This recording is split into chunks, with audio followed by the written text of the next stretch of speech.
Hello friends, પ્રસિદ્ધ એજ્યુકેરમાં આપનું હાર્દિક સ્વાગત છે. Types of non verbal communication એ કોમ્યુનિકેશનનો ખૂબ જ મહત્વપૂર્ણ ભાગ છે યુજીસી નેટ અને જીસેટની સાપેક્ષે.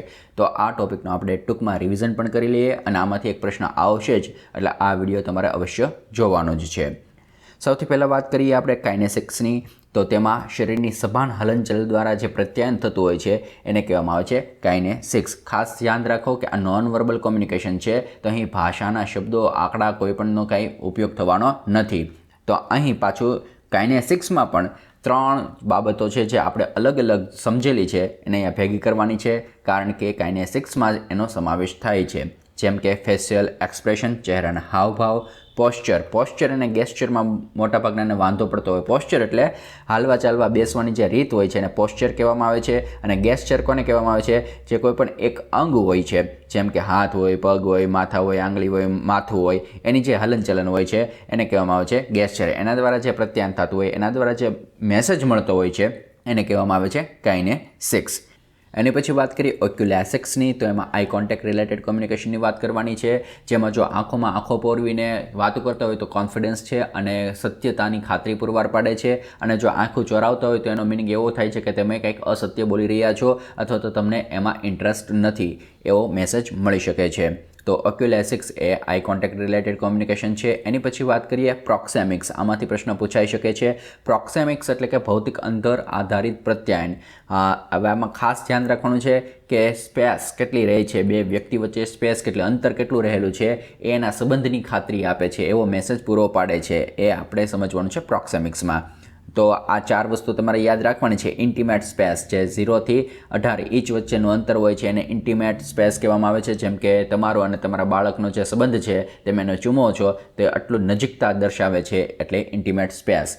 એની પછી પર્સનલ સ્પેસની વાત કરીએ. પર્સનલ સ્પેસ કેટલી હોય છે? કોઈ અજાણી વ્યક્તિઓ અથવા તો તમે એની સાથે વાત કરી રહ્યા છો નજીક ઊભા રહીને, પણ એમાં 18 ઇંચથી 4 ફૂટ વચ્ચેનું અંતર હોય છે, એને પર્સનલ સ્પેસ કહેવામાં આવે છે. મિત્ર સાથે વાત કરતા હોય તો એ બધી પણ એમાં આવશે. એની પછી સોશિયલ સ્પેસ, 4 ફૂટથી 12 ફૂટ વચ્ચેનું અંતર. અને ચોથું છે પબ્લિક સ્પેસ, એ 12 ફૂટથી વધારેનું જે અંતર હોય છે એ તમારે યાદ રાખવું પડશે. જે આંકડાકીય માહિતી છે એ બધી પ્રોક્સેમિક્સમાં ધ્યાન રાખવાનું છે.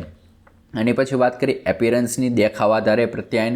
તો તમારો દેખાવ કેવો છે એ મેસેજ પૂરો પાડશે શામા માટે? કે આ વ્યક્તિ સારી હશે, ખરાબ હશે, ધનિક હશે, ગરીબ હશે, એ બધા મેસેજ પૂરો પાડે છે દેખાવને આધારે. એની પછી વાત કરીએ આર્ટિફેક્ટ્સની. તો આર્ટિફેક્ટ્સમાં ખાસ ધ્યાન રાખવાનું છે કે વસ્તુ કે છબી હોય, ઓબ્જેક્ટ્સ ઓર ઇમેજ કોઈ પણ હોય, એ બધું આર્ટિફેક્ટ્સમાં આવશે. જેમ કે ચાનો કપ, પરફ્યુમ, મોબાઈલ, ફોટા વગેરે બધું શેમાં આવશે? આર્ટિફેક્ટ્સમાં આવશે.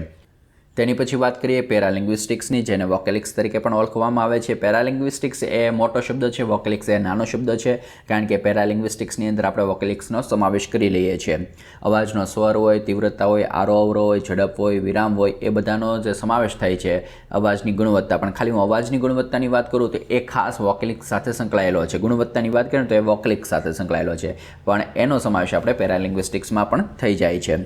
અહીં કોઈ પણ ખીજાતો હોય વ્યક્તિ તો એનો તમે ટોન જોઈ શકો છો, એની તીવ્રતા જોઈ શકો છો, એનો આરો અવરો હોય કેવો છે એ જોઈ શકો છો. એટલે તમને આઈડિયા આવવો જોઈએ કે સામેવાળી વ્યક્તિ કઈ રીતના પ્રેમથી વાત કરી રહી, તો હળવાશથી વાત કરશે, એનો અવાજનો ટોન અલગ છે. તો એવા કોમ્યુનિકેશનને કહેવામાં આવે છે પેરાલિંગ્વિસ્ટિક્સ, જે નોન વર્બલ કોમ્યુનિકેશનનો પ્રકાર છે. એની પછી વાત કરીએ ક્રોનેમિક્સ, જે સમય આધારિત પ્રત્યાયન છે. સમય આધારિત પ્રત્યાયન એટલે કે એ ઘડિયાળ જોશે તો આપણને કંઈક મેસેજ મળી શકે, એને કંઈક મોડું થાય છે અથવા તો એને રુચિ નથી, એવો મેસેજ મળી શકે છે. તો એવા પ્રત્યાયનને કહેવામાં આવે છે ક્રોનેમિક્સ. છેલ્લી વાત કરીએ ફિઝિયોલોજિકલ રિસ્પોન્સની. એવા રિસ્પોન્સ જે કંટ્રોલ બહાર હોય છે, આપણે એની ઉપર કંટ્રોલ કરી શકતા નથી, એવા રિસ્પોન્સને કહેવામાં આવે છે ફિઝિયોલોજિકલ રિસ્પોન્સ. જેમ કે ગભરામણ સમયે પરસેવો થવો, શરમાળપણું, આંખમાં જળજળી આવી જવા, કે ગુસ્સો આવી જવો, ટેન્શનમાં આવી જવું, એ અમુક આપણા કંટ્રોલમાં હોતું નથી. એવા રિસ્પોન્સને કહેવામાં આવે છે ફિઝિયોલોજિકલ રિસ્પોન્સ, જે સામેવાળાને ખબર પડી જાય છે કે આનામાં આવી ભાવના અત્યારના પ્રવર્તી રહી છે. તો આ તમામ ટાઈપ્સ ઓફ નોન વર્બલ કોમ્યુનિકેશનને આપણે સંક્ષિપ્ત રૂપે જો રજૂ કરીએ તો એમાં પહેલું છે કાઇનેસિક્સ, જે શરીરની સભાન હલનચલન દ્વારા પ્રત્યાયન સાથે સંકળાયેલ છે, જેમાં ફેશિયલ એક્સપ્રેશન, પોસ્ચર અને ગેસ્ચરનો સમાવેશ થાય છે. ઓક્યુલેસિક્સ એ આઈ કોન્ટેક્ટ, આંખો દ્વારા જે પ્રત્યાયન થાય છે એની સાથે સંકળાયેલું છે. પ્રોક્સેમિક્સ એ ફિઝિકલ જે અંતર છે, ડિસ્ટન્સ છે, એની સાથે સંકળાયેલું છે. એપિરન્સ, દેખાવના આધારે જે પ્રત્યાયન થાય છે એની સાથે સંકળાયેલું છે. આર્ટિફેક્ટ્સ છે, ઓબ્જેક્ટ્સ ઓર ઇમેજ દ્વારા જે સંકળાયેલું જે કોમ્યુનિકેશન છે એ છે. પેરાલિંગ્વિસ્ટિક, અને જેનું નામ બીજું છે વોકેલિક્સ, એ કોઈપણ અવાજની સ્વર, તીવ્રતા, આરોહ અવરોહ, ઝડપ, વિરામ અને સાથે સાથે અવાજની ગુણવત્તા સાથે સંકળાયેલું છે. ક્રોનેમિક્સ એ સમય આધારિત પ્રત્યાયન છે. ફિઝિયોલોજિકલ રિસ્પોન્સ કે એવા રિસ્પોન્સ જે આપણે શારીરિક રીતે કંટ્રોલમાં ન હોય અને સામેવાળાને મેસેજ પૂરો પડી જતો હોય તો એને કહેવામાં આવે છે ફિઝિયોલોજિકલ રિસ્પોન્સ. તો આ માહિતી છે એ તમારા માટે ખૂબ જ ઇમ્પોર્ટન્ટ બનવાની છે, કારણ કે આમાંથી એક પ્રશ્ન આવવાનો છે અને આવવાનો જ છે. Okay friends, thank you.